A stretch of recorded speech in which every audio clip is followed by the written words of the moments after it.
In this video, I'm going to talk about doing niche research or niche research the right way.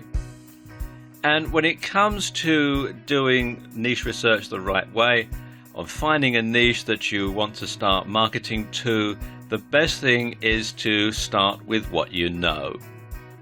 So the easiest niches to find and dominate are the ones that you've got some experience in. And when you think about it, you know more than you think you do.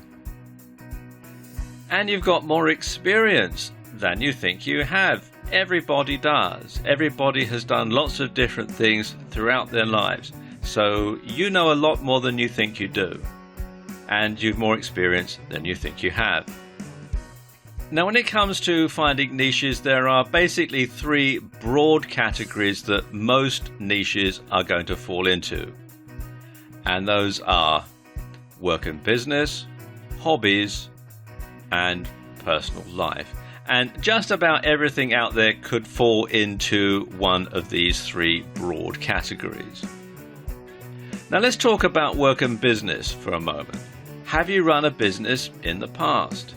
Are you running one right now?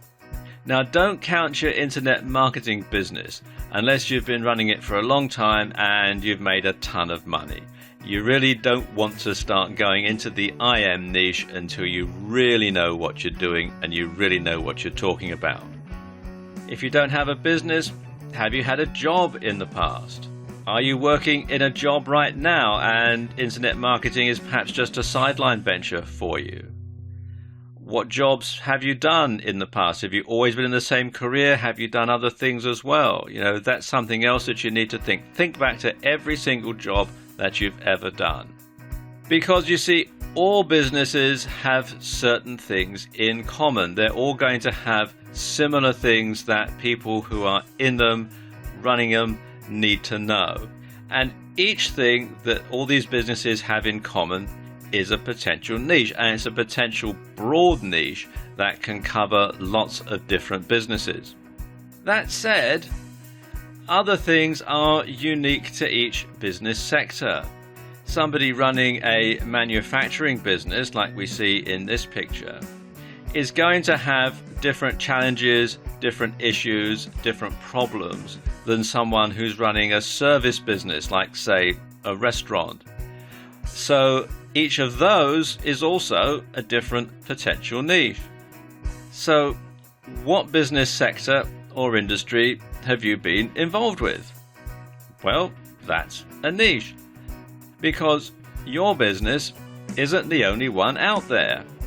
There's going to be plenty of other competitors, either close to you or in other parts of the country or in other parts of the world. So what do other business owners in your industry want, need, or should know about?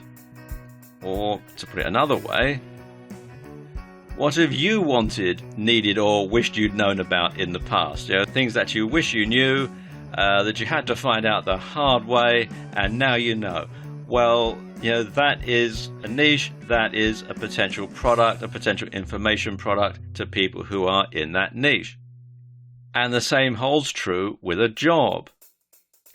Every job you've ever done is a potential niche, because other people who still do that job are a potential market.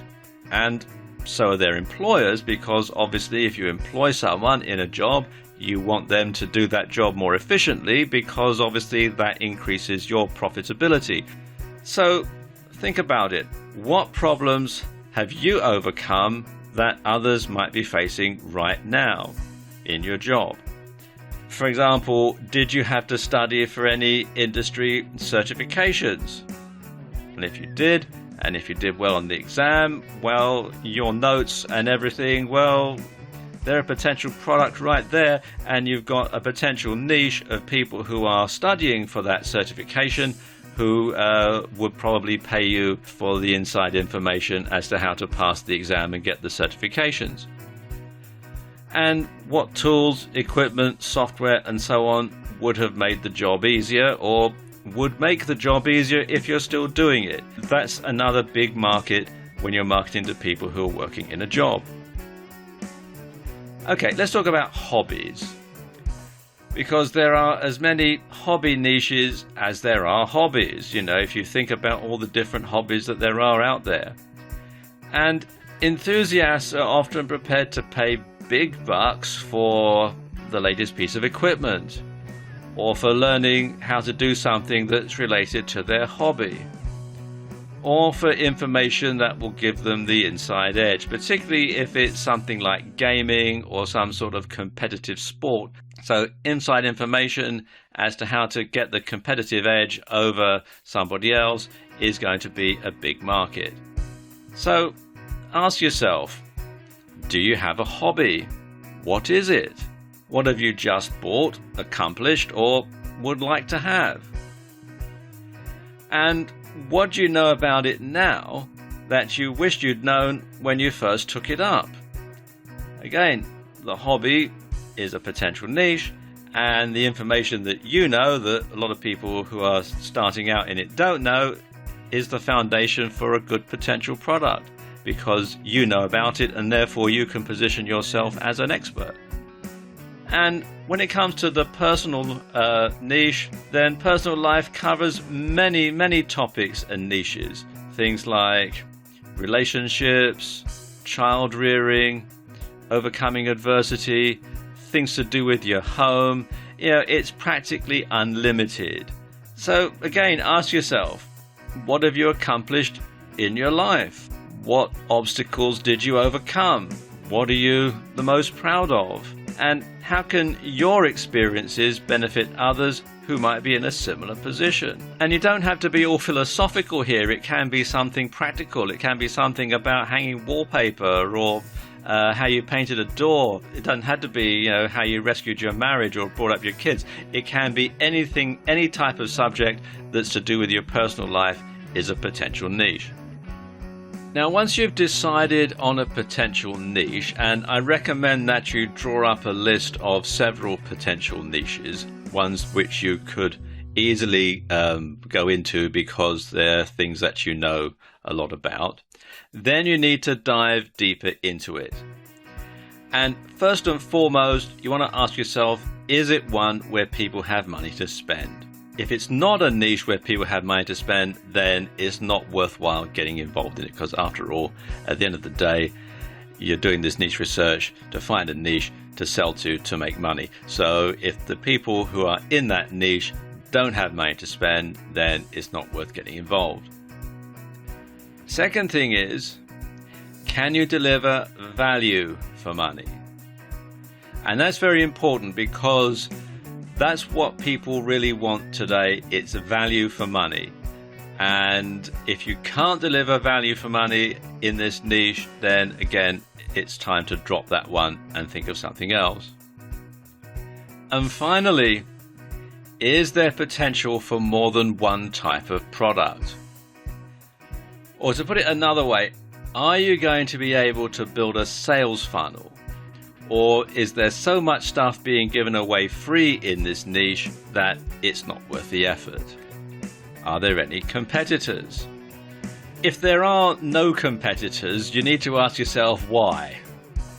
There should be some competition, because if there's no competition, it could well mean that, quite frankly, this isn't a niche that's worth selling to.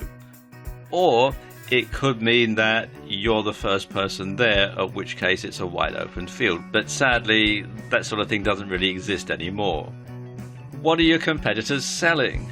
Can you come up with something that's better, cheaper, or higher quality? And also, I could have added here, if you do have competitors and they are selling stuff, is there affiliate programs that you could sign up to so that you could sell the same stuff for them? And finally, do you have what it takes to dominate this niche and become the go-to guy or go-to gal in it? And if it's something that you know about, then there's a good chance that you do, and you can establish yourself as an expert in this niche very, very quickly.